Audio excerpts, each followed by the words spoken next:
Chers amis, bonjour.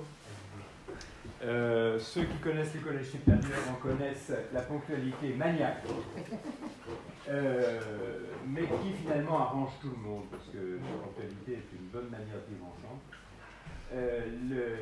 Donc je suis heureux d'accueillir aujourd'hui dans le cadre de notre séminaire Giulio De Liggio, qui est associé chercheur à l'EHESS, qui enseigne comme professeur à l'université catholique d'Angers, et qui est un disciple, c'est comme ça qu'il se présente, et puis il n'y a vraiment pas de honte à se présenter comme ça, un disciple de Pierre Manant, qui est venu ici, et c'est d'ailleurs par son intermédiaire que j'ai pu l'inviter. Donc je suis heureux qu'il puisse nous aider dans notre séminaire et dans nos travaux qui avancent. Alors par avance, je vous signale que ce séminaire, si vous êtes assidus, vous en avez pris pour 2 ans, hein, parce qu'il continue l'année prochaine. Ne pensez pas qu'on va épuiser la question en une seule année. Mais en 2 ans, mais si on n'a pas épuisé la question, on aura au moins épuisé les auditeurs. Voilà, donc merci Giulio de vous joindre à nous pour parler de la question des nations. Question brûlante, parce que les nations se sont jetées les unes contre les autres tout le siècle précédent comme des tigres. Et elles ont exigé des sacrifices humains bien plus colossaux que tous les Baals et tous les Molochs.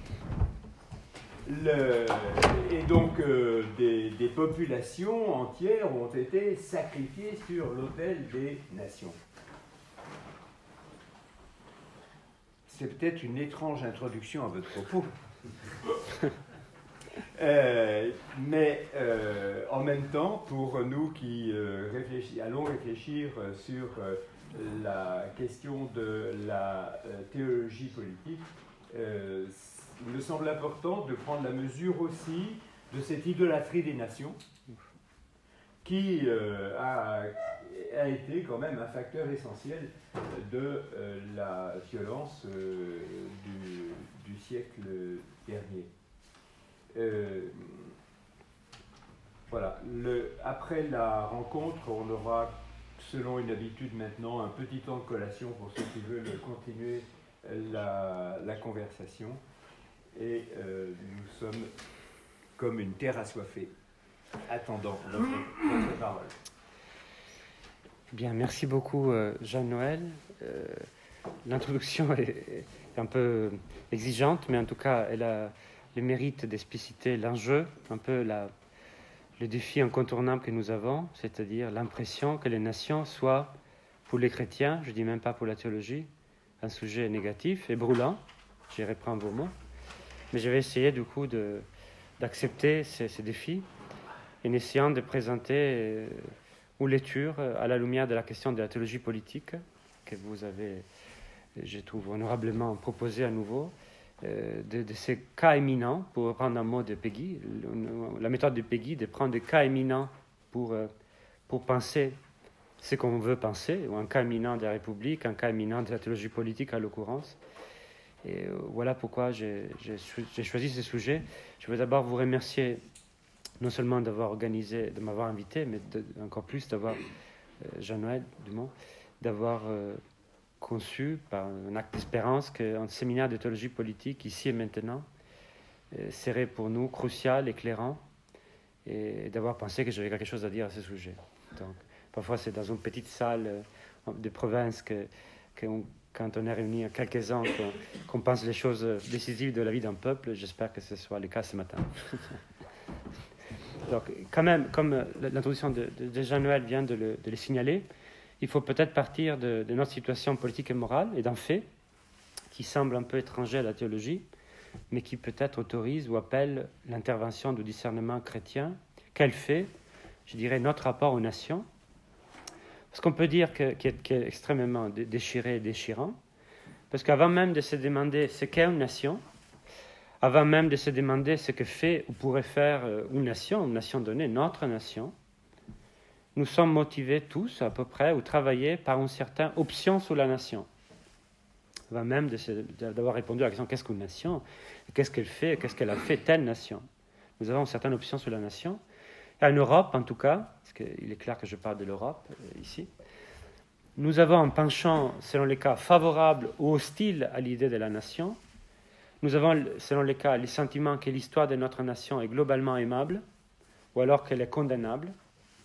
Nous avons une certaine perception de son présent, plutôt positive ou plutôt négative, et une certaine attente sur son avenir, sa continuité ou alors son intégration dans une unité plus large.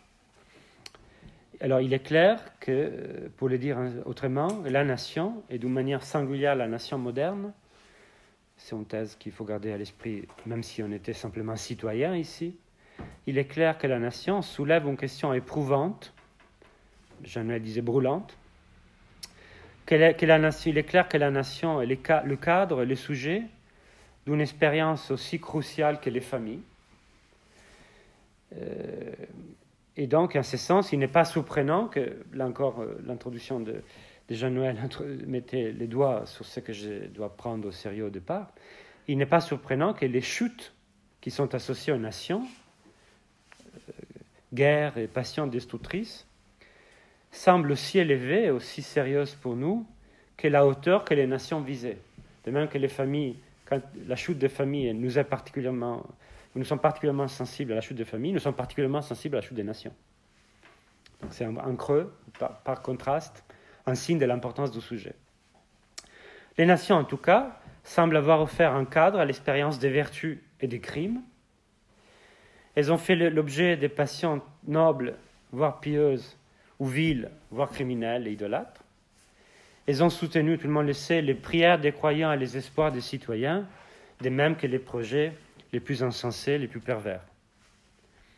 Et donc, comme un fait de départ, il faudrait dire que l'intensité de leur histoire, l'importance du sujet, les rend un cas éminent de notre réflexion.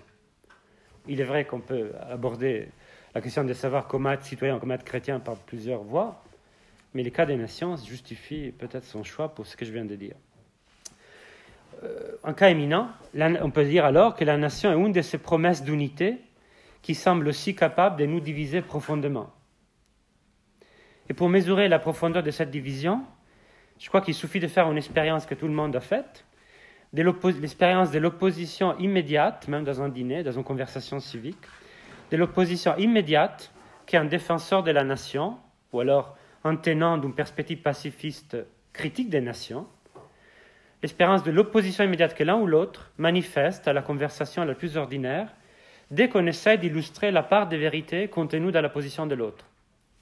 C'est un cas significatif de la profondeur, comme un symptôme, de la profondeur de l'enjeu. Bien sûr, on pourrait dire que cette imperméabilité à la position de vérité de l'autre partie de la cité menace toute discussion civique. On peut en faire l'expérience plusieurs fois.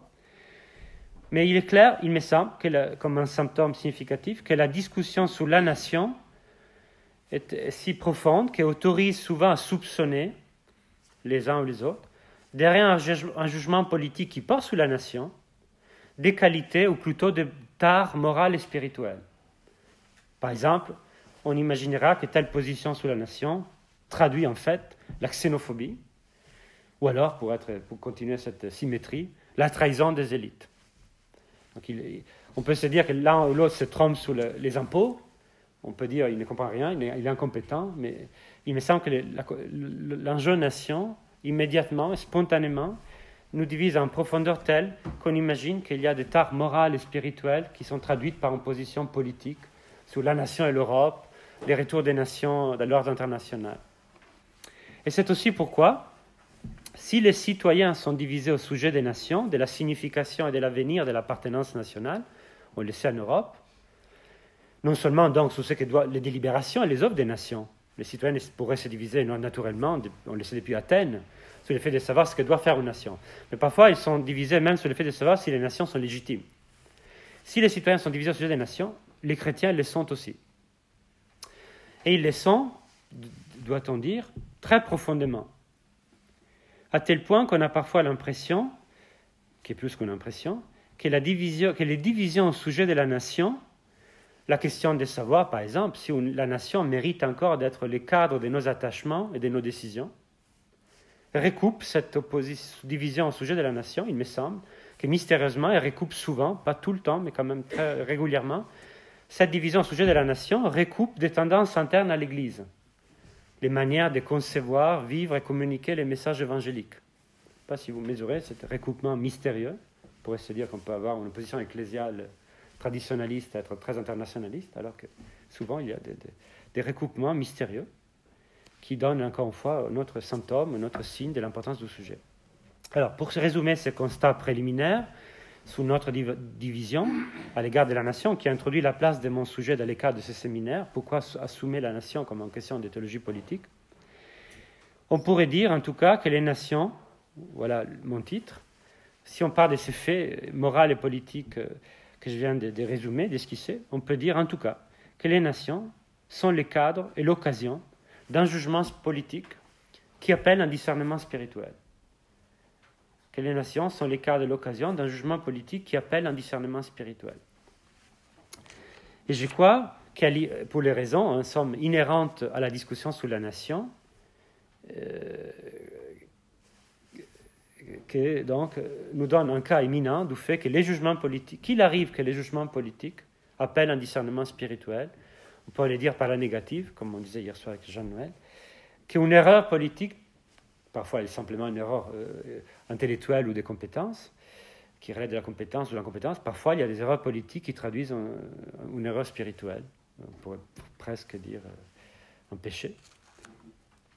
Et donc, je crois qu'à Lyon, on s'en souvient sans doute particulièrement, et j'ai saisi volontiers l'occasion donc de cette conférence pour rappeler une illustration éminente, je dirais un exercice salutaire et vécu de théologie politique, si on cherche à savoir ce que c'est que la théologie politique, qui introduit la discussion de la nation.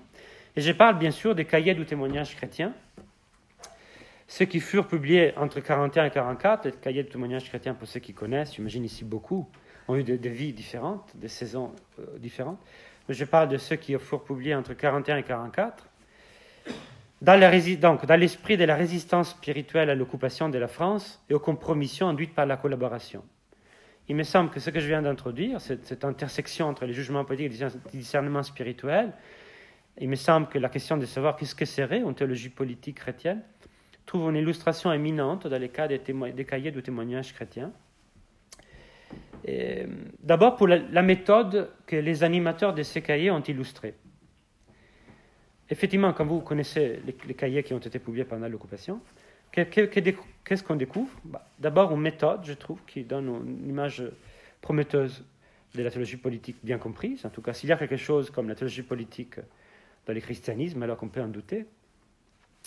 Eh bien, si on lit attentivement ces cahiers, on se rend compte de ceci, que les jugements politiques, l'analyse la plus attentive de la situation interne et internationale, était soutenue et complétée par le discernement des alternatives spirituelles inhérentes à la situation des peuples.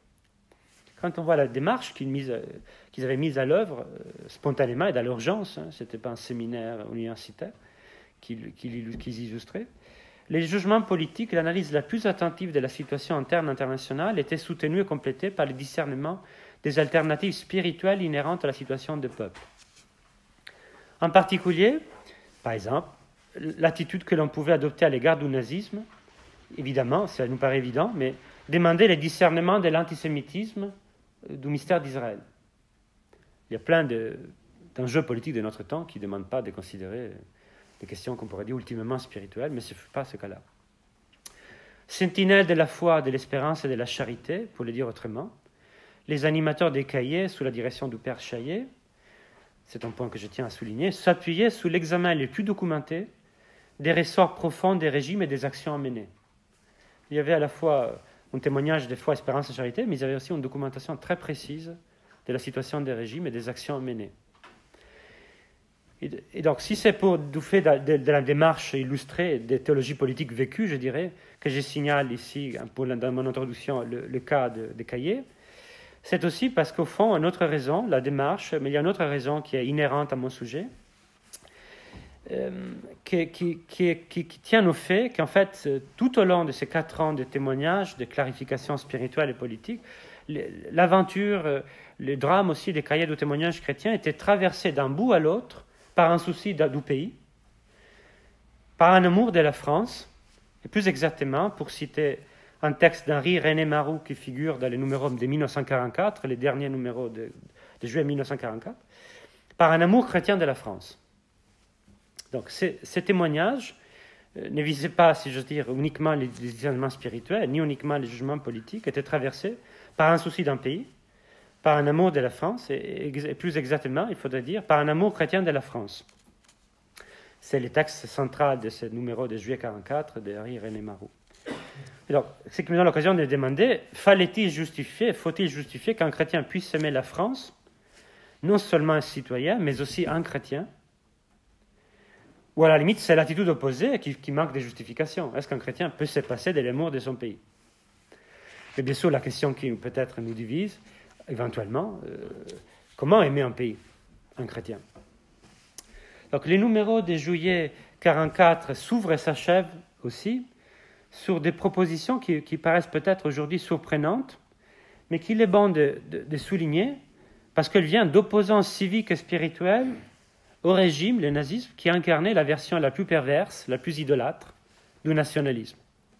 De quelle proposition je parle, qui ouvre et achève les numéros de juillet 1944, qui s'intitulait « Espoir de la France », parce qu'au fond, ces numéros commencent par rappeler que la libération spirituelle de la France, que la réflexion sous l'amour chrétien de la France était justifiée, et même en vue de la reconstruction. Pourquoi? Je cite, ils disent désormais à la lumière, ou en tout cas dans l'imminence de la phase suivante, la reconstruction, ils écrivaient au début de ces numéros « Quiconque a les soucis de l'après-guerre ressent l'urgente nécessité de préparer des programmes d'action politique, économique, sociale et culturelle. » Et c'est bien nécessaire. Mais cet immense travail ne suffit pas encore. S'il néglige un problème préalable, celui de l'orientation d'ensemble à donner à la vie nationale. C'est une citation. Comme s'il disait, bien sûr, il y aura tant de problèmes politiques, économiques, sociaux et culturels à régler, sociaux et culturels, entrer dans les problèmes techniques, disent-ils, mais qu'en est-il de l'orientation d'ensemble qui aura notre vie nationale? Et donc, évidemment, cette orientation d'ensemble est requise. Et il semble dire, les animateurs de cahiers de témoignages chrétiens, parce qu'au fond, toute vie collective, toute vie commune, présuppose et traduit une option constitutive. Une sorte de oui ou de non donné en communauté, qui après inspire, même tout ensemble, l'examen, toutes les solutions données à des problèmes politiques, institutionnels, sociaux, culturels, économiques. Parce que si vous allez l'autre bout du numéro, qui en fait achève les moments résistants de Caillé, vous trouvez cette autre en somme, proposition, je cite là encore, qui aujourd'hui nous paraît retentir de manière presque, étonnante. La France doit espérer, on doit espérer en la France. Si chacun des Français admet, bien sûr, qu'il vaille la peine que la France continue. L'espoir de la France réside, c'est toujours une citation, c'est la citation qui achève les cahiers. L'espoir de la France réside en une option des Français, et notre témoignage montre que nous autres chrétiens avons répondu oui, et que nous sommes prêts à travailler avec tous les Français qui auront fait de même, qui auront dit oui à la France et à l'espérance qu'elle porte. Fin de citation. Vous voyez, les numéros s'achèvent et défait l'aventure des cahiers par le fait que tout ce qui avait animé, les motifs qui avaient inspiré cette entreprise des jugements politiques et spirituels, et qui aurait dû inspirer, ou devrait inspirer aussi la suite de l'histoire, est aussi une option constitutive, une réflexion sur l'orientation d'ensemble donné à la nation. Et donc, il est clair que ces propos nous alertent aujourd'hui, alertent notre écoute, à raison, je dirais, parce que nous nous demandons quel sens ils pourraient recevoir aujourd'hui, ces propositions. La France continue, en option pour la France, en oui. Et à juste titre, certainement, certains d'entre nous les trouveront intimidants, douteux, ou prêt à toute appropriation. Que veut dire un oui à une nation? Que veut dire continuer une nation?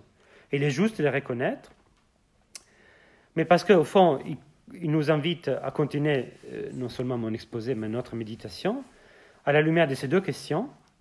D'un côté, un constat, la question nationale est très intime à la vie des citoyens chrétiens.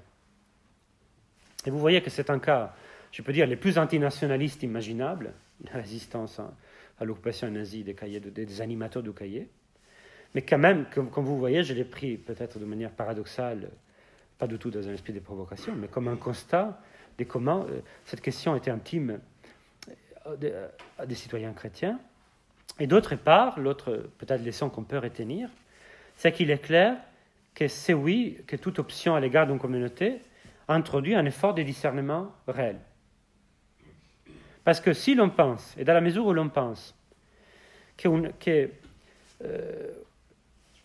communauté réelle de vie, qu'une communauté, famille, nation, autre, mérite un oui, on est obligé de se demander à quoi dit-on oui, quelle est l'affirmation du bien qui accompagne ce oui, quel est ce bien qu'une communauté porte, et si on parle de continuité, qu'est-ce qui doit vivre, préserver, ou qu'est-ce qui peut mourir sans mettre en cause l'être d'une continuité.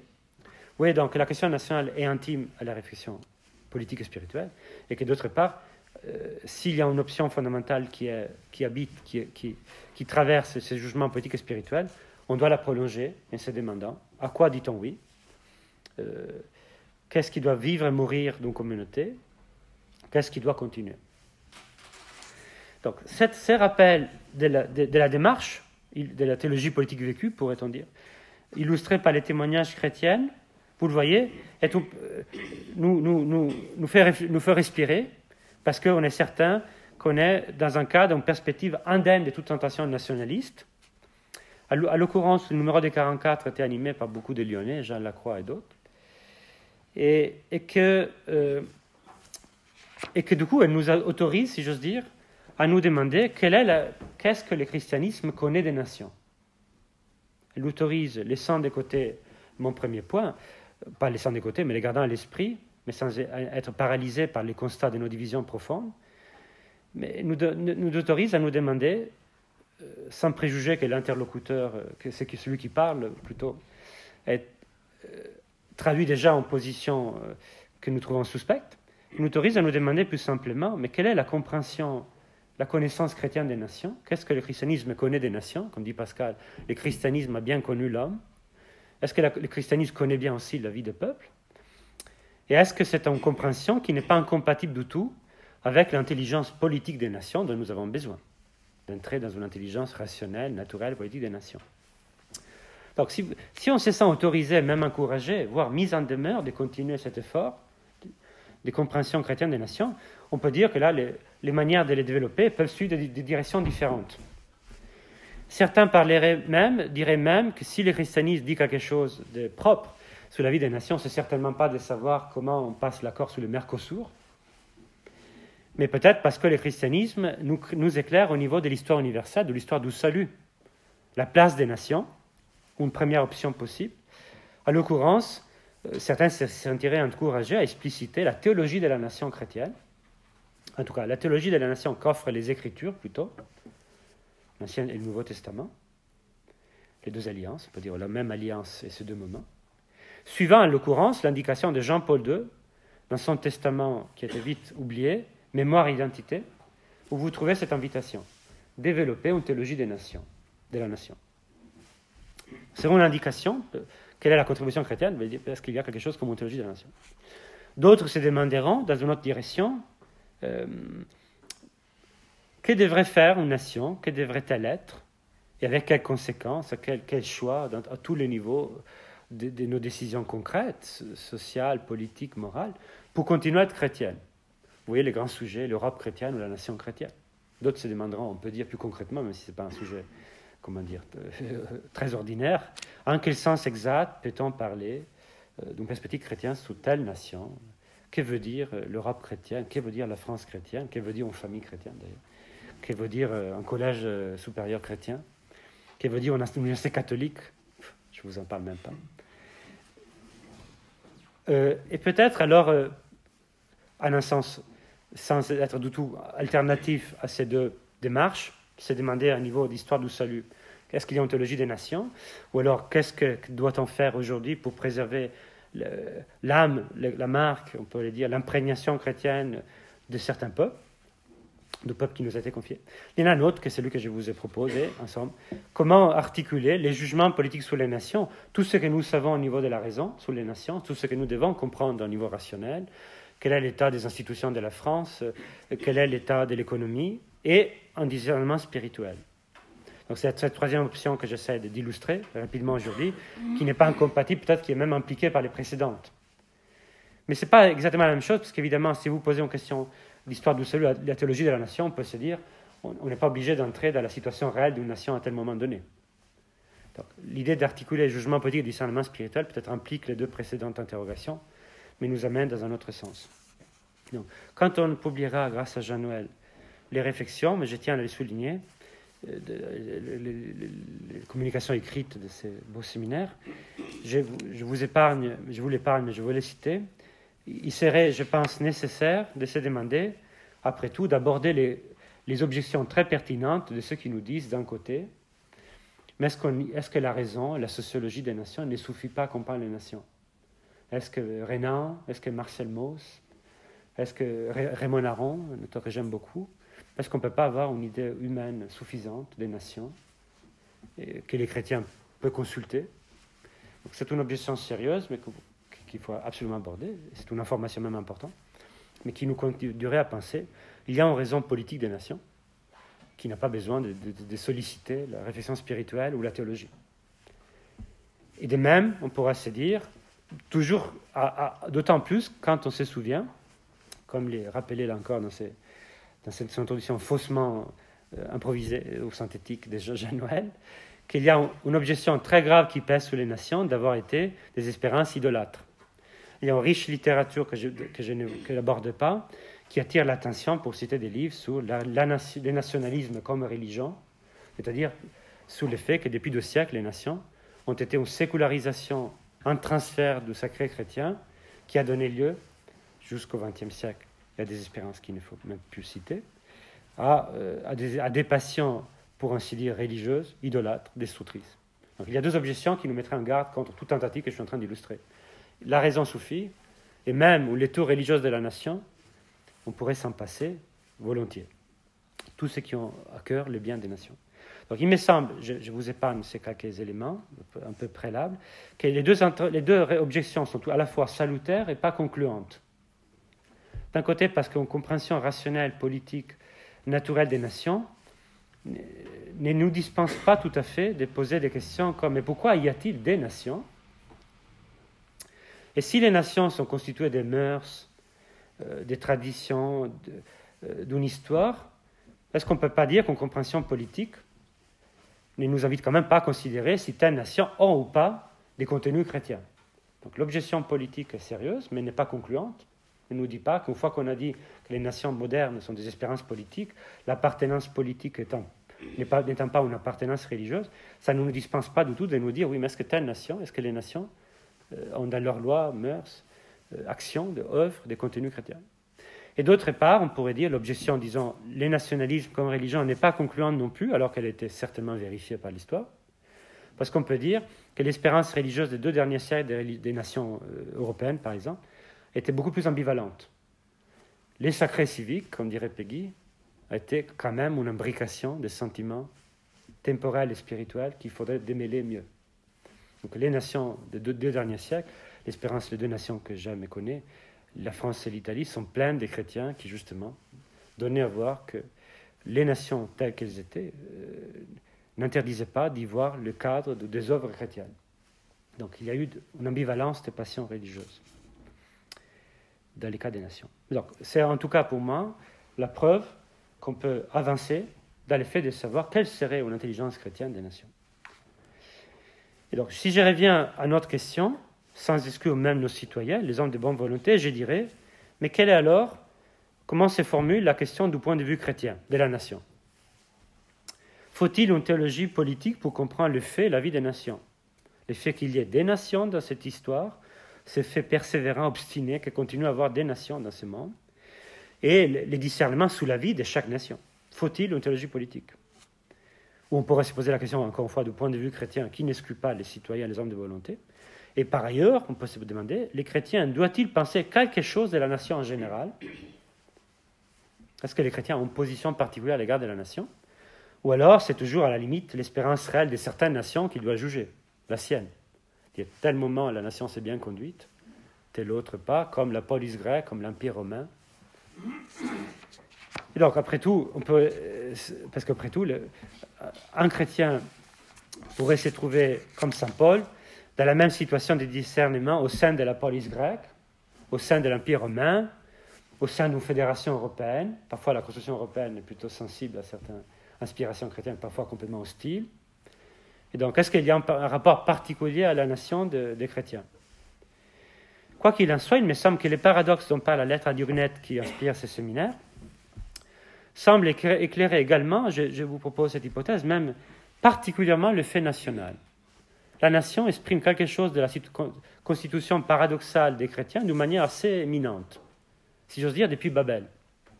Et peut-être nous lisons les passages beaux et célèbres, et justement célèbres de la lettre à Diognet, la constitution paradoxale, ils sont citoyens, vous connaissez ici parfaitement cette description étonnante, mystérieuse, belle, correcte de la situation des chrétiens dans les différents pays. Peut-être nous lisons ces passages en pensant à la situation des citoyens chrétiens répandus parmi toutes les nations de la terre. Peut-être spontanément nous l'entendons comme si on imaginions d'un Allemand, un Français, d'un régime à l'autre. Et c'est si vrai que cette combinaison paradoxale, peut-être éclairante, concerne les nations, que je dis, il me semble que la position doctrinale de l'Église au sujet des nations, en dépit de la division profonde que j'évoquais, n'est pas du tout difficile à résumer. Quelle est la position de l'Église à l'égard des nations? Si vous lisez toute la littérature contemporaine, tout particulièrement en France, sous les nations, ou alors sous l'articulation entre les chrétiens et le populisme, toutes les manifestations du sujet, si j'ose dire, de ce sujet peut-être si vital, comment s'articule christianisme et nation, chaque intervenant, en somme, des deux côtés de l'âme chrétienne ou de l'âme humaine, à un moment ou l'autre, rappelle la position fondamentale de l'Église, qui est dialectique ou paradoxale. Parce que qu'est-ce qu'on lit avec des accents différents et avant d'arriver à des conclusions complètement opposées sous la nation? On lit ceci à raison, sous la position. L'Église, corps de Christ, forme politique à sa manière, assume et transcende la vie des nations. L'assume et la transcende. Sa mission universelle, l'annonce de l'Évangile en vue du salut, ne s'arrête pas aux frontières de communautés particulières. Et je ne connais aucun chrétien intelligent qui mette en cause cette proposition du message universel de l'Église. Elle reconnaît l'Église ou la proposition chrétienne la légitimité temporelle des patries, de l'enracinement, si vous voulez, sans pouvoir s'identifier exclusivement au destin d'une ou de certaines d'entre elles. On dira alors aussi, parfois, que l'Église a libéré l'humanité de la superstition de la police, du pluralisme religieux des nations, de la divinisation de l'ordre politique, mais bien sûr qu'elle n'a pas libéré l'humanité de la police, des nations et de l'ordre politique. On dira toujours sous une forme ou l'autre, avec des accents différents où se joue peut-être l'essentiel, que l'Église a proposé à l'humanité une communion universelle, la communion universelle éternelle, la communion qui se vit et se joue dans les corps de chaque homme, quel que soit son pays, sans mettre en cause la raison d'être des patries et des corps intermédiaires. Il me semble que Jean-Paul II a formulé cette promesse éternelle dans Mémoire et Identité, ce paradoxe temporel de la manière la plus exigeante, quand il a écrit, je cite, « Le départ du Christ a ouvert le concept des patries sous la dimension de l'eschatologie et de l'éternité, mais il n'a rien enlevé au concept des patries, son contenu temporel. Le départ du Christ a ouvert le concept des patries sous la dimension de l'eschatologie et de l'éternité, mais il n'a rien enlevé à son contenu temporel. » Je pense que c'est la formulation la plus exigeante, plus difficile. Et donc, ce qui me semble être au cœur de notre propos, si je reformule ces points, c'est qu'il y a une division profonde d'un côté, vous le savez très bien, il ne faut pas prendre des exemples, il y a des chrétiens qui ont l'impression que la passion nationale de leurs confrères soit très suspecte au niveau politique, moral et spirituel. Et à l'inverse, il y a des chrétiens parmi nous, je ne suis pas un ange, j'ai une position, mais comme Gaston Fessard, que je vais convoquer dans un instant, m'a appris à le faire, il faut d'abord désigner exactement l'état de nos consciences, qui ont le sentiment à l'inverse que les tenants d'une position ou autre internationaliste met en cause ou oublie l'enracinement, l'inscription chrétienne dans des patries, dans une histoire temporelle ou charnelle. Et donc, ce qui est frappant dans cette division profonde, c'est que la position doctrinale de l'Église, ces paradoxes chrétiens, est plutôt claire, plutôt facile à résumer, non pas à vivre. Et justement, s'il me fallait dire comment j'avancerais dans ces propos, dans n'importe quel dîner, si j'ose dire, si j'étais dans un cas ou de l'autre, je dirais qu'une fois qu'on a évoqué la perplexité de deux cités qui nous accompagnera jusqu'au bout, la perplexité au sens de Saint-Augustin, notre résistance paradoxale, la difficulté consiste, pour reprendre les mots de Jean-Paul II, à définir quels sont les contenus temporels des patries, ou en quel sens les patries s'ouvrent à l'eschatologie et l'éternité. Une fois qu'on a rappelé qu'est-ce qu'en un sens la position chrétienne clarifie le fait national par cette tension intime, peut-être la grande difficulté consiste à l'incarner, à donner du contenu à ces positions. Et c'est là, effectivement, qui ne se trompe pas, je viens de dire le mot-clé, ceux qui, pour signaler les contradictions, par exemple, de la mondialisation, de la construction européenne, de l'abstraction morale parfois qui nous guide, ils rappellent, à raison, que le christianisme contient une réflexion sur la nation, du fait de l'événement qui l'inaugure, l'effet crucial de l'histoire humaine, c'est-à-dire, ils ne se trompent pas ceux qui disent, le Verbe se fait chair, il habitait parmi nous. C'est-à-dire, ils ne se trompent pas ceux qui disent, en un sens, que c'est l'incarnation qui donne son sens ultime à la question de la nation.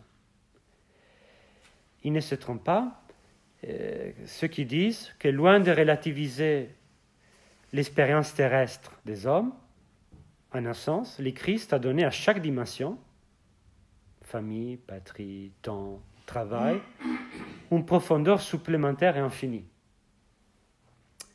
En un sens, loin de la relativiser, le Christ a donné à chaque dimension, le temps qu'on vit, le travail, la famille, une dimension supplémentaire l'ayant habité. Et donc, ils ne se trompent pas ceux qui, il faut l'avouer, de manière un peu mécanique, un peu habituelle, dirait-il, justement, cite volontiers Péguy à ce sujet, je cite à mon tour, quand il nous dit que le christianisme a révélé aux hommes cette loi du monde humain qui est la loi de l'incarnation, que Jean-Noël connaît mieux que moi. Je le cite, Péguy il dit, il faut encore une chair temporelle qui soit les soutiens matériels, la matière d'une idée. Il nous faut encore, nous ne connaissons pas, dit Péguy, d'esprit politique ou social, j'oserais dire religieux, d'esprit historique enfin, qui se soit réalisé sans un corps de peuple. Aux sages, il a fallu la cité hellénique, aux prophètes, il a fallu la race et les peuples d'Israël, aux saints, il a fallu les peuples chrétiens, et conclusion de ce passage vertigineux, et à certains peuples, et certains peuples de l'Occident, au moins pour commencer, ont été nécessaires au peuple chrétien. Et certains peuples de l'Occident, au moins pour commencer. Donc, ils ne se trompent pas ceux qui disent que cette position doctrinale, cette clarification du monde humain, du fait national par l'Église, en un sens c'est très simple, et tous les penseurs les plus honnêtes et compétents des deux côtés, arrive le moment où ils disent, bien sûr, il ne faut pas sous-estimer le rôle du peuple, bien sûr, et en même temps. Et donc, ce que je dirais, alors, et la position, cette tension est exprimée par l'idée de la loi de l'incarnation, mais je dirais aujourd'hui que toute la difficulté, là encore, je procède par difficulté, pas pour nous ne pousser au jugement politique et au discernement spirituel, vous l'avez compris, que s'il y a là le mystère crucial du monde chrétien, et de ce que Danielou appelait le mystère du salut des nations, l'incarnation, il me semble que je dirais à beaucoup de mes amis qui peut-être partagent mes conclusions, qu'on ne peut pas tirer non plus de l'incarnation une défense immédiate et une intelligence vécue des nations. Que l'incarnation ne peut pas devenir, on peut dire, l'argument facile de la défense de la nation et d'une intelligence vécue des nations. Parce que, par exemple, on pourrait dire si je dois m'adresser à moi-même, la mise en garde qui nous achemine vers un jugement politique et spirituel à l'égard des nations, je dirais que certainement l'incarnation n'est pas le prétexte de n'importe quelle critique de l'ordre international. L'incarnation n'est pas la justification de n'importe quelle tradition particulière. L'incarnation n'est pas les critères spirituels d'un jugement politique qui n'aurait pas raison de soi-même. Pour le dire autrement, la loi de l'incarnation, il me semble, nous pousse à préciser comment lui donner contenu en chaque ici et maintenant, en chaque temps, comment le traduire même au niveau politique par une idée de la constitution des peuples. Par exemple, certains auraient l'impression que l'incarnation est un argument qui donne un sens à l'espérance des villages, des nations ou de l'Europe contre la mondialisation.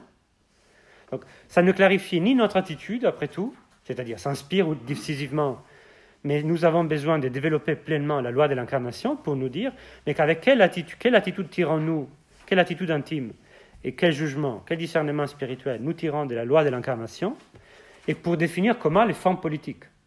J'insiste, un breton pourrait dire, mais je suis incarné, et c'est ainsi que je sauve l'espérance chrétienne.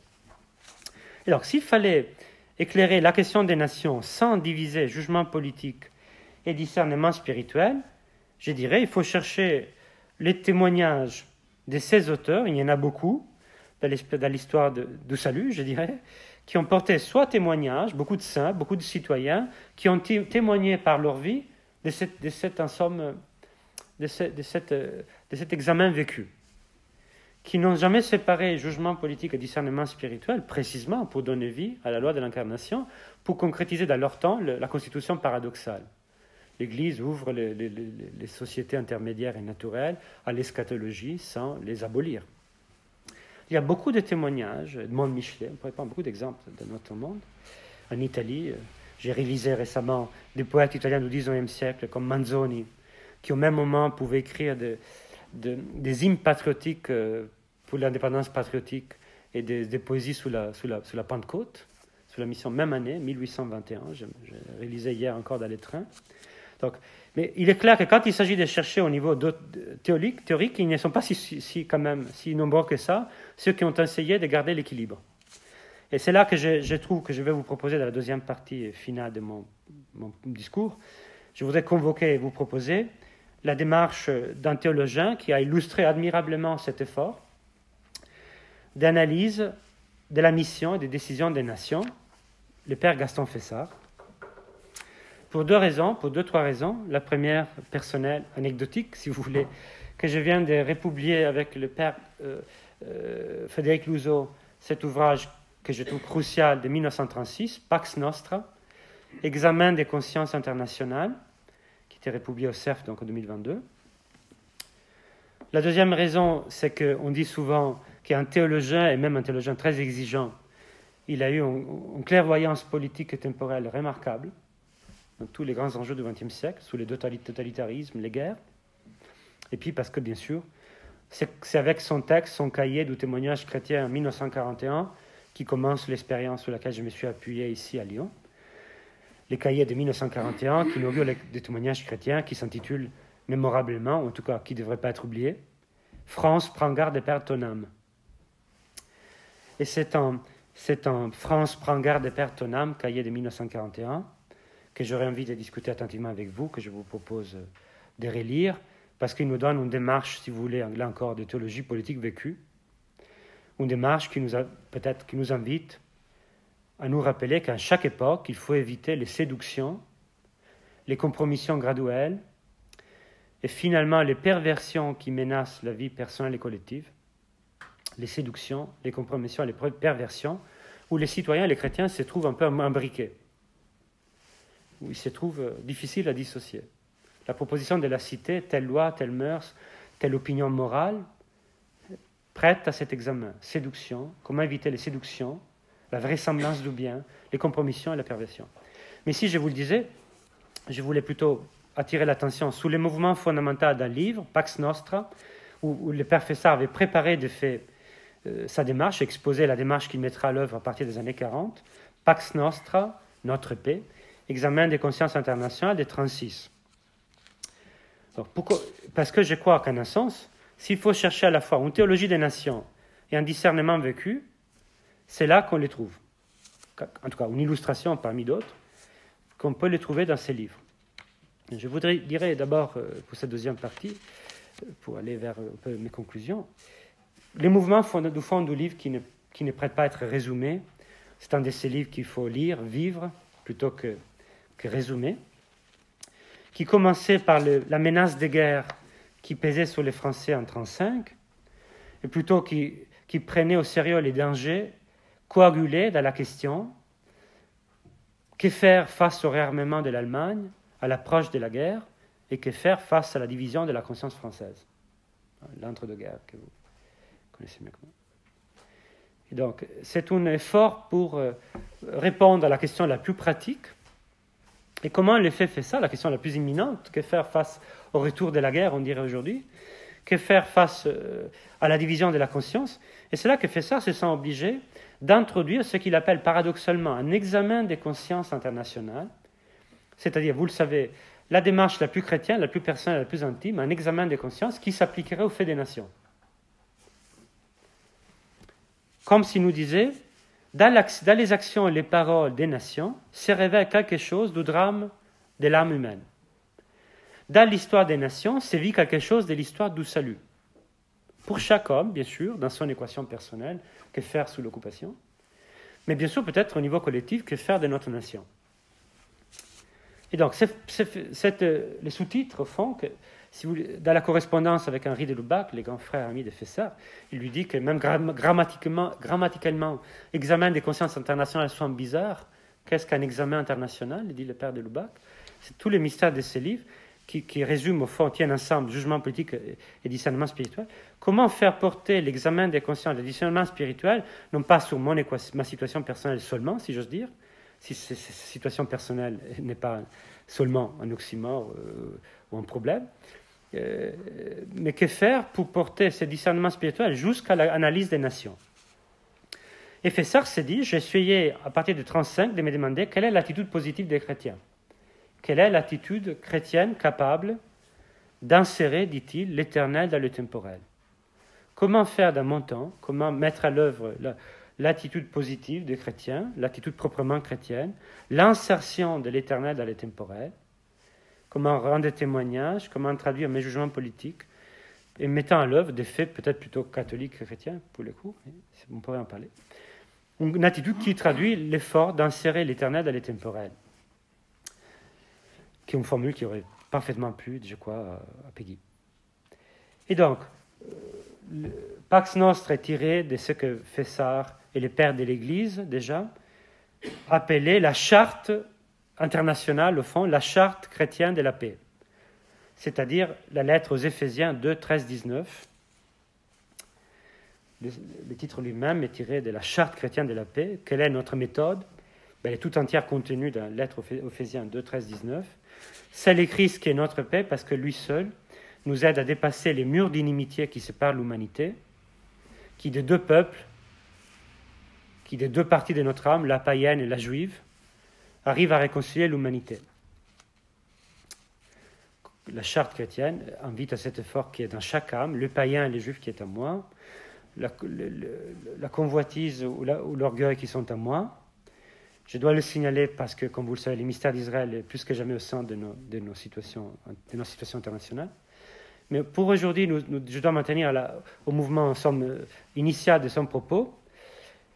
Si c'est le Christ de notre paix, qu'est-ce qui nous révèle le Christ pour commencer décisivement? Et Fessard nous dit que le Christ, au fond, nous révèle aussi bien la signification de la personne que la signification des nations. Des familles et des nations comme des personnalités morales.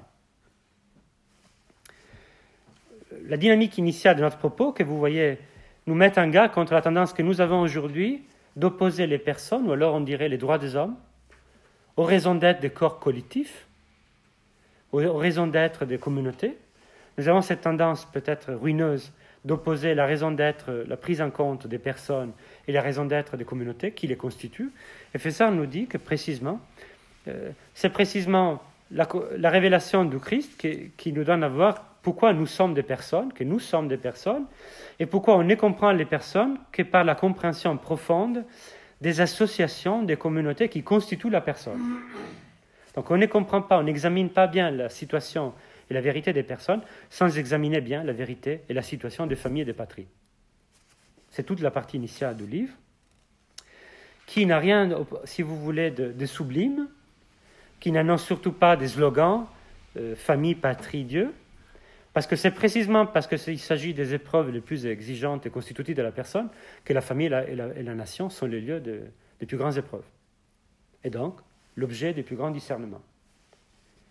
Donc, c'est là, en un sens, l'hypothèse initiale, par laquelle, d'ailleurs, Fessard voulait répondre à une objection de la revue d'Esprit de l'époque. Et comme je dis aux amis d'Esprit, peut-être c'est toujours la même. Comme il avoue au père Henri de Lubac en 1935, il dit « Je veux répondre aussi à cette remarque en 1935 du manifeste d'Esprit, où ils nous disent que la patrie humaine est une forme d'association parmi les autres qu'on pourrait dissoudre sans implication pour la vie des chrétiens et des citoyens. » Donc il était obligé de répondre au fait, est-ce que la nation et la patrie ont une forme d'association parmi les autres dont on pourrait se passer ou pas? Et donc, c'est en ce sens qu'il arrive, je vous disais que je suis en train de vous donner à voir le mouvement fondamental du livre, que Fessard arrive à dire, par des étapes que je ne peux en somme ici qu'évoquer, la thèse suivante: si extraordinaire que cette affirmation puisse paraître à notre psychologie naturellement individualiste, la médiation de l'unité sociale qu'est le peuple ou la nation, la médiation de l'unité sociale qu'est le peuple ou la nation, est nécessaire à l'homme pour qu'il prenne conscience de soi comme esprit. La médiation de l'unité sociale qu'est le peuple ou la nation est nécessaire à l'homme dans son évolution comme personne, pour se constituer comme personne, comme la famille, comme la nation, et comme les étapes supplémentaires que je veux voir, est nécessaire à l'homme pour qu'il prenne conscience de soi comme esprit. Et donc, ce qui est frappant, c'est que cette proposition avait paru décisive à un auteur qui, visiblement ou nominalement pas chrétien, comme Raymond Aron, qui trouvait que c'était une définition décisive, qu'il avait profondément marqué, par exemple, lorsqu'il s'agissait de montrer aux marxistes qu'à la différence des classes, disait Aron dans Paix et guerre entre les nations, incitant Fessard, qu'à la différence des classes, les nations ont une vocation. Qu'à la différence des classes ou d'autres associations de ce monde intermédiaires, les nations jouent un rôle dans la vocation humaine. C'est Raymond Aron qui ne se confessait pas nominalement, en tout cas, même si sa vie intellectuelle et de l'âme est très mystérieuse, qui reconnaissait, si vous lisez la Pax Nostra, Paix et guerre entre les nations d'Aron, il arrive à des moments décisifs du livre en disant, comme le montre le père Fessard, et attirant l'attention sur ces passages décisifs. Donc, c'est pour répondre à la question du déchirement des années 30 que Fessard, il dit, en un sens, il nous livre une théologie de la personne qui est aussi inséparablement une théologie de la nation. Et c'est précisément parce qu'il est vrai que le christianisme est universel, il est vrai qu'il nous révèle tous comme des personnes, qu'il faut comprendre les communautés qui constituent les personnes, et donc tout le mouvement de l'esprit qui nous conduit à devenir chrétiens.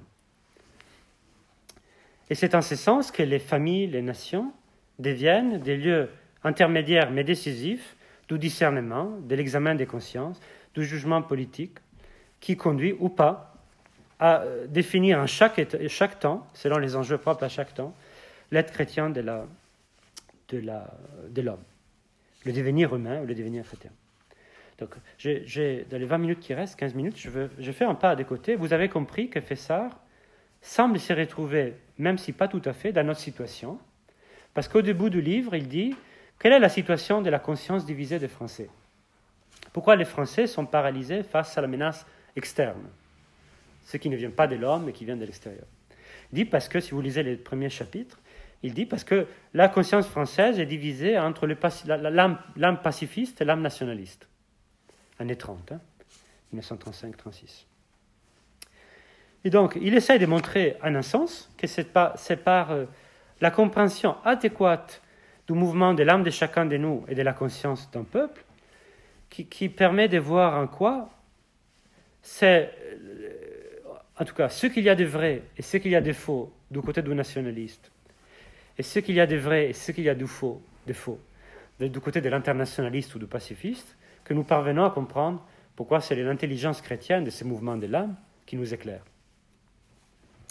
Et donc, toujours pour résumer les mouvements de son propos, il semble dire les pacifistes n'ont pas tort de chercher la paix et la communion universelle, mais ils se trompent quand cette poursuite de la paix et de l'ordre de la communion universelle s'est fait au détriment des associations intermédiaires de la patrie, de ce que la patrie a d'œuvrer à des missions universelles.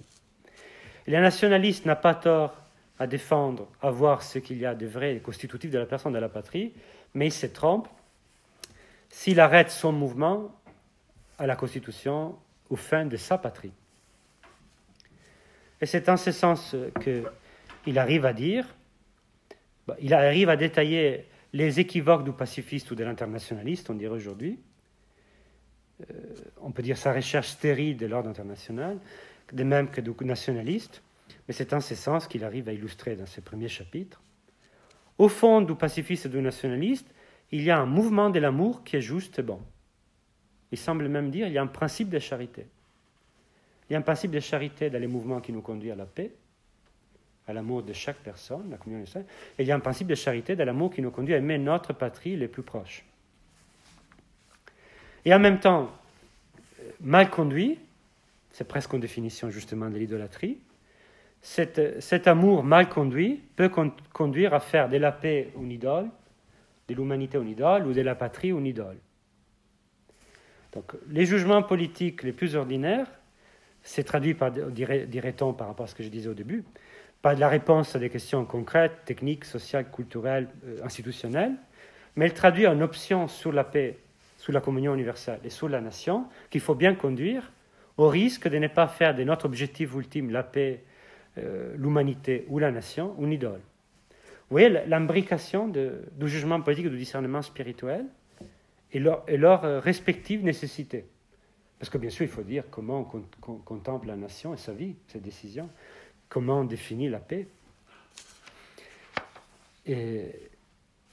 Mais dans cette démarche politique, la dimension affective, l'objectif même, l'amour même qui est à l'œuvre en nous, met à l'œuvre, je répète, aussi un discernement spirituel. Et donc, s'il fallait mettre à l'œuvre la démarche de Fessard dans les livres, il en vient à nous donner, si j'ose dire, la traduction politique et spirituelle de la loi de l'incarnation dont parlait Peggy. Vous voyez ce que je vous disais tout à l'heure? Je reprends mon propos de tout à l'heure. J'espère que mon introduction était pertinente, plausible à vos yeux.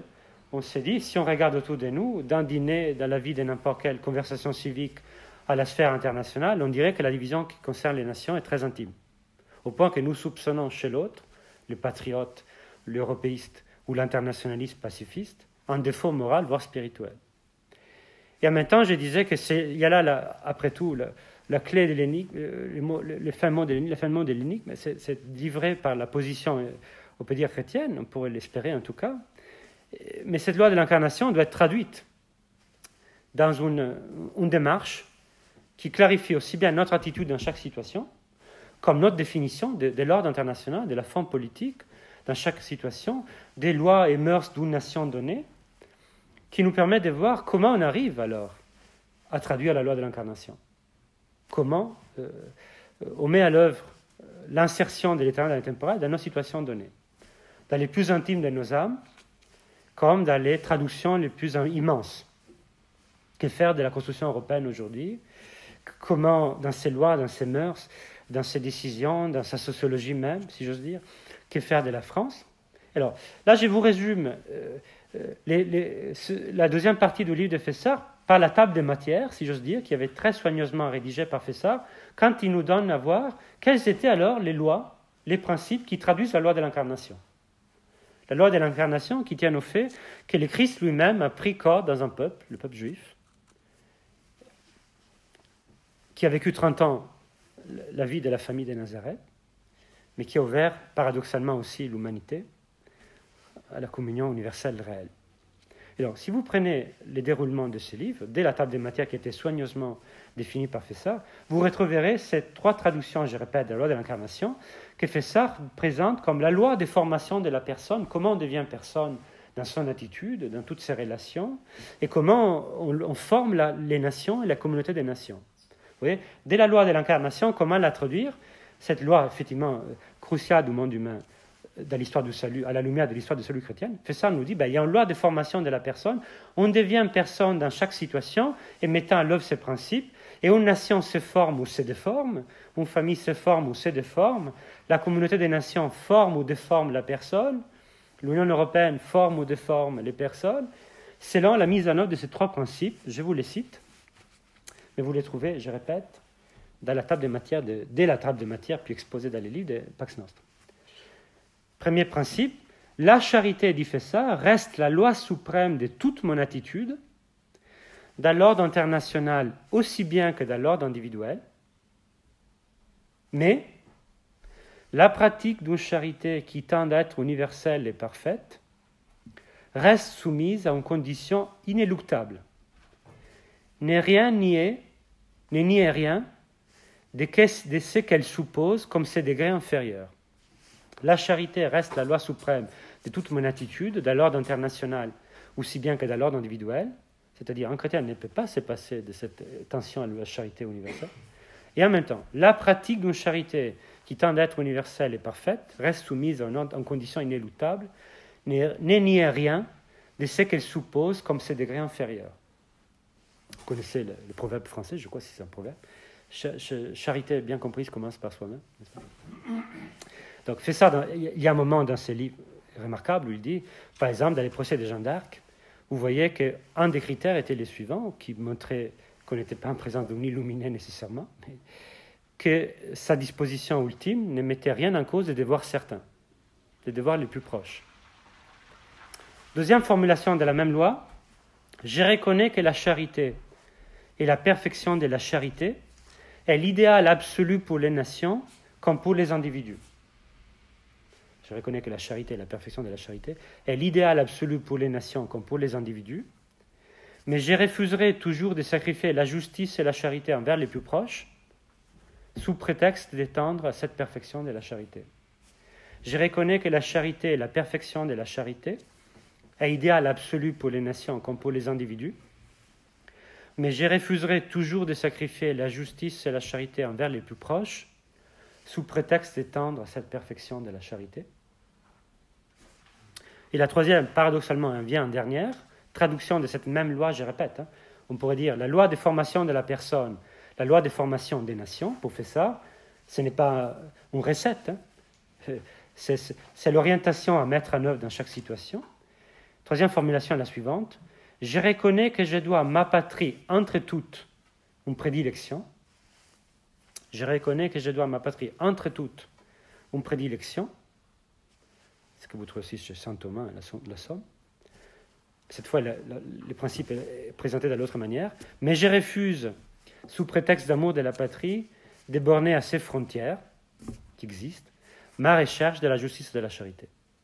Je reconnais que je dois à ma patrie entre toutes une prédilection, mais je refuse, sous prétexte d'amour de la patrie, de borner à ces frontières ma recherche de la justice et de la charité. Donc, dans toutes les circonstances, je conclurai dans ces 5 minutes par les remarques suivantes. Si vous suivez son livre, Fessard essaie de se demander quelle serait alors la traduction dans ma compréhension adéquate de la nation. Arrive un moment où il montre ce qu'il y a de vrai et ce qu'il y a de faux, par exemple, dans la thèse française sur la nation, Renan, et ce qu'il y a de vrai et faux dans la thèse allemande, on peut dire la thèse volontariste, ou l'adhésion à la nation comme plébiscite de tous les jours, l'adhésion libre, on peut dire ce qu'il y a de vrai dans l'idée de l'esprit qui définit une nation, et ce qu'il y a de vrai dans la thèse allemande, que les Allemands traduisaient plus ou moins, on peut dire sobrement, comme la thèse culturelle, historique, ou hélas, raciale, ethnique. Mais fait ça semblait dire, l'esprit et la chair, cette articulation nous donnerait à voir, dans la définition de la citoyenneté, dans la définition de l'histoire d'un peuple, ce qu'il y a de vrai, ce qu'il y a de faux dans ces deux, comme ce qu'il y a de vrai dans la chair et dans l'esprit. Donc il essaie de voir dans ses livres comment on déroule et comment on se dispose plutôt à chercher dans chaque temps, parce que c'est la tâche de chaque temps de l'histoire humaine, des temps des nations, comment on arrive à disposer la bonne compréhension de la nation, la bonne idée de la formation des personnes, la bonne idée de la famille, de la nation, de la communauté des nations, Évidemment, effectivement, on peut parler de théologie de la nation, alors que je viens de le dire, c'est une démarche qui est offerte, comme vous voyez, dès la citation initiale. La dédicace du livre a été ajoutée après coup par Fessard, ce qui a posé aussi des problèmes éditoriaux à l'époque, aux hommes de bonne volonté. Fessard, à la fin de son livre, avait eu les sentiments qu'il voulait les consacrer alors que c'était un témoignage chrétien. Que faire un chrétien en 1935 ? Il a eu le sentiment que c'était un livre offert aux hommes de bonne volonté. Mais il y a bien en théologie de la nation, parce que Fessard veut montrer à un moment donné, si vous suivez, la suite du livre, que ce n'était pas mon propos aujourd'hui de montrer, mais de montrer plutôt la démarche adéquate, que Fessard arrive à discuter des choses, on peut dire, la compréhension la plus profonde de la nation à partir du mystère du peuple juif, et bien sûr, ultimement, à la lumière du corps mystique du Christ ou de l'Église. Comment la communion universelle, ultimement, nous aide à voir l'articulation dans chaque nation de cette démarche et cette traduction. Mais si j'ose dire, je vais maintenir à la première partie, non seulement, même ici, alors que je l'ai fait volontiers dans des cadres qui ne cherchent pas nécessairement la théologie politique chrétienne, parce que peut-être c'est le passage crucial. Bien se disposer à cet équilibre à l'égard de la nation. Et il est clair, si je dois conclure, que pour moi c'était capital de montrer comme notre division encore de nos jours montre, comme le reconnaissait volontiers Aaron en paix et guerre entre les nations, que nous ne savons pas comment s'en sortir devant cette perception que nous avons que les particularités des peuples jouent un rôle défendable, aimable et légitime, et qu'en même temps on pourrait dire que l'universel nous fait tendre vers une communion universelle. Et tous même les rationalistes essaient de s'en sortir par là. Vous voyez comment les formules même politiques de nos jours. La souveraineté européenne va aider la souveraineté française. N'est-ce pas ? C'est cercle carré que même les non-croyants parmi nous essaient de trouver. Et donc cette division qui se perpétue, même si les circonstances ne sont pas tout à fait, ce sera mon dernier mot, que celles des années 30, nous devons voir qu'il y a peut-être un jugement politique, un discernement spirituel illuminé par la démarche et l'inspiration chrétienne, qui ne nous donne pas la clé institutionnelle, qui ne nous disent pas exactement quelle serait cette articulation, mais qui nous dispose à la chercher en chaque temps, peut-être jusqu'à la fin de l'histoire. Et donc, après tout, je n'ai pas répondu à des questions comme, oui, mais que je suis sûr incarne notre propos de nos cœurs et de nos esprits, oui, mais du coup, que faire de l'immigration ? Oui, mais du coup, que faire des contradictions de la mondialisation ? Que ferez-vous en 2027 en France, comme me l'a dit un évêque il y a 2 ans. Oui, mais en même temps, il faudrait dire quelque chose aux Français sur que faire de ceux qui parlent au nom des nations. Que faire de la construction européenne ? Était-elle inspirée par Schuman, Adenauer ou De Gasperi, ou était-elle devenue une entreprise non chrétienne qui perd de vue les étapes intermédiaires de la constitution des personnes ? Que faire des lois et des mœurs de la France ? Que faire des traditions qu'il faut préserver ? Je n'ai pas répondu à ces questions, mais j'espère que j'essaie de montrer que, comme après tout les animateurs des témoignages chrétiens, et peut-être des philosophes politiques conséquents, qu'il y a une option fondamentale qui est préalable, qui est à l'œuvre dans toutes nos décisions concrètes. Quelle est la raison d'être des communautés ? Est-ce qu'il y a quelque chose d'aimable et compréhensible des nations ? Quelle est la véritable idée de concert de la communauté des nations ? Quelle est la véritable idée de la communion universelle, ce qui révèle véritablement le commun humain ? Je crois que si vous creusez, même dans les décisions les plus financières, institutionnelles, militaires, vous en venez, ou des lois et des mœurs, à ces options fondamentales. Donc clarifier notre disposition, comme le faisait par la démarche Fessard, n'est pas, je dirais, secondaire à l'entrée incarnée dans tous ces problèmes. Et c'est là que je crois qu'ils ne se trompent pas, ceux comme Fessard et d'autres, nous invite à voir que peut-être l'enjeu ultime, je conclurai par ces mots, consiste à dire, mais avons-nous une bonne idée de la vocation des nations ? Et en général, avons-nous une bonne idée de la raison d'être de médiation temporelle intermédiaire ? Ça, c'est le point, on peut dire, synthétique. S'il me fallait dire, dans toutes les circonstances concrètes où je vis, l'université, un établissement secondaire catholique, les familles, les associations, les amitiés, la nation, l'Europe, l'Église. Une des questions qui me paraît synthétique et éclairée par ces propos consiste à dire, mais est-ce que nous avons les idées claires sur les médiations intermédiaires temporelles? Quel est le rôle de ces institutions? Pourquoi Péguy pouvait même dire que les nations sont les commencements, les corps et l'essai de la maison de Dieu dans Ève? Pourquoi on peut même dire que ces institutions intermédiaires, qui ne sont pas la vraie médiation, on en parlait hier soir avec Jeannot, qui ne sont pas l'Église, mais que dans nos situations intermédiaires, l'école, les familles, les nations, se joue quelque chose d'une médiation deuxième, seconde, et peut-être quelque chose aussi, une contribution implicite mais révélatrice. Pourquoi on peut même parler de la vocation, bien sûr pour les chrétiens c'est plus compréhensible des familles, mais la vocation des universités, des vocations des nations.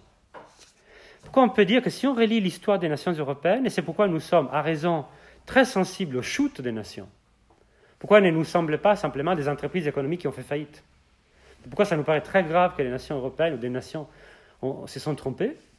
Parce que c'est comme si on pouvait dire, bien sûr, parce qu'il y a un jeu dans les œuvres, dans les décisions, dans les mémoires des nations, quelque chose d'un témoignage révélateur de l'histoire humaine. Les nations toutes, si vous prenez les histoires, l'exceptionnalisme américain, les Sonderweg allemands, la grandeur française, fille aînée de l'Église, je vous passe l'exemple de ma première nation, l'Italie, quand il s'agissait de remettre la capitale à Rome, on tremblait. Il dit, mais une fois qu'on a mis la capitale à Rome, que fait-on de Rome? Et dans toutes ces nations, c'est quelque chose, comme s'il y avait un enjeu qui ne nous détourne pas de la considération de ce que Montesquieu appelle les objets des nations, prospérité, liberté, indépendance, gloire. Mais les travaillent tous ces objets, parce que peut-être on retrouverait un équilibre entre la conscience des nations et la véritable production, expérience de la communion universelle, que pour les chrétiens, c'est l'Église visible et invisible. Si on retrouvait le fait que l'enjeu des nations n'est pas seulement une passion idolâtre, mais qui était les sentiments qui s'y jouaient, un témoignage révélateur de l'histoire humaine. Et en France, on sait très bien, parce que même l'Épître des droits de l'homme, on le voit comme une vocation internationale, comme une mission internationale. Et donc, c'est en ce sens que je dirais, d'un côté, il faudra continuer cet effort, parce que s'il est besoin, s'il nous faut un jugement politique, c'est parce que ces médiations intermédiaires, ces expériences historiques, dans tous les tissus du temps, dans notre présent, dans l'analyse du passé, de notre traumatisme, c'est dans l'effort d'avenir, c'est jouera ces témoignages. Donc il faut un jugement politique, parce que si on veut entrer après dans la chair de ces enjeux, il faut bien partir de la situation d'une famille, il faut bien partir d'une situation d'une nation, il faut bien partir d'une situation d'une communauté des nations.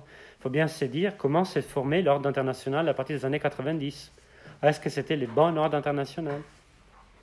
Mais en même temps, donc, mon côté, si vous voulez, réaliste, au sens du politique qui invite à entrer dans la chair des nations, et implicitement, je l'espère aussi, spirituel, parce que c'est à partir de là que je pense qu'on perd complètement le dynamisme de ces corps intermédiaires, si on ne voit pas qu'elles sont habitées, on peut dire, dans le travail d'une fin dernière, du travail d'une orientation ultime, disaient les animateurs des cahiers du témoignage chrétien, qui est à la fois personnel et parfois même collectif. Fessard disait, on ne peut pas exclure l'hypothèse d'un martyr d'une nation, qu'une nation toute entière puisse arriver à sentir que sa vocation collective visible qui portera un témoignage ultime. Alors, pour conclure, je dirais ceci. Si on reconnaît ce dynamisme, en tout cas, du rapport entre jugement politique et discernement spirituel, il faudrait entrer dans la chair de toutes les réalités de notre temps. Une des conséquences de mon propos, des leçons, j'espère, serait de dire ce qui est pénible de notre temps, c'est qu'on ne fait plus l'effort d'entrer dans la vie intime des nations, d'examiner attentivement les situations des nations. Vous voyez qu'il y a des slogans dans nos pays, je prends le mien. On ne sait absolument rien de l'état social, économique, culturel, spirituel du pays.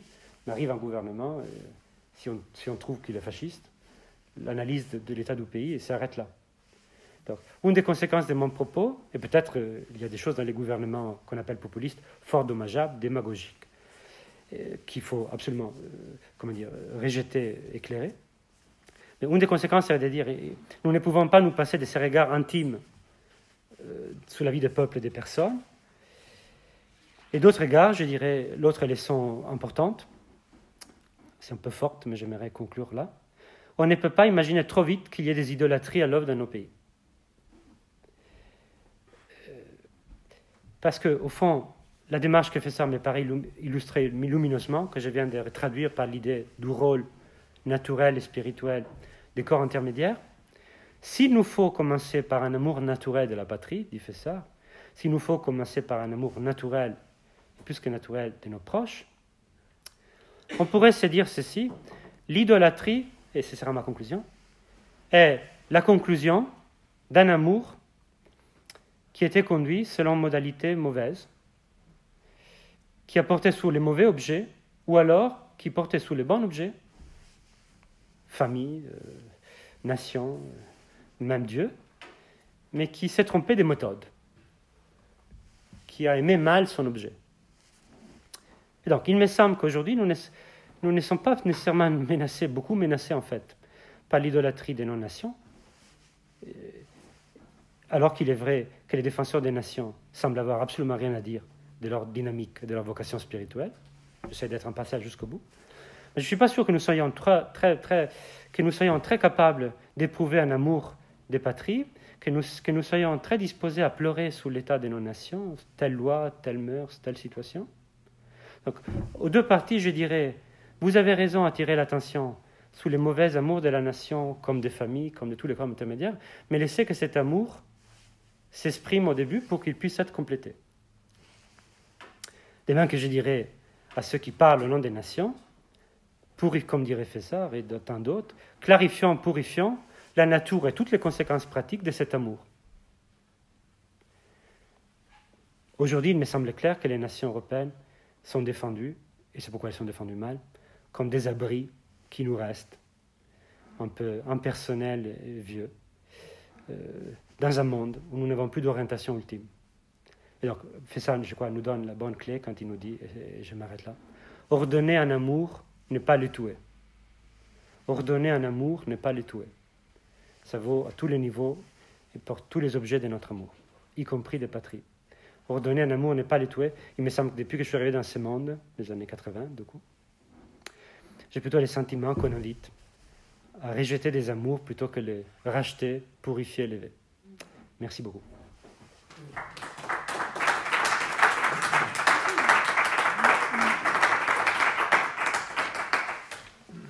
Merci pour ce bel exposé qui est en fait presque une méditation parce qu'il est beaucoup plus riche de questions et nous a ramené sans cesse à des interrogations nouvelles sans nous conduire trop vite à des réponses et même en nous laissant quelque peu sur notre faim quant aux réponses parce que même la conclusion qui reprenait la question de l'idolâtrie possible des nations et qui nous invite à distinguer le mauvais amour de la nation qui en ferait une idolâtrie comme l'idolâtrie est le mauvais amour de Dieu en quelque sorte. Et donc merci de nous avoir conduits à toutes ces questions. Mais maintenant, vous allez en subir d'autres.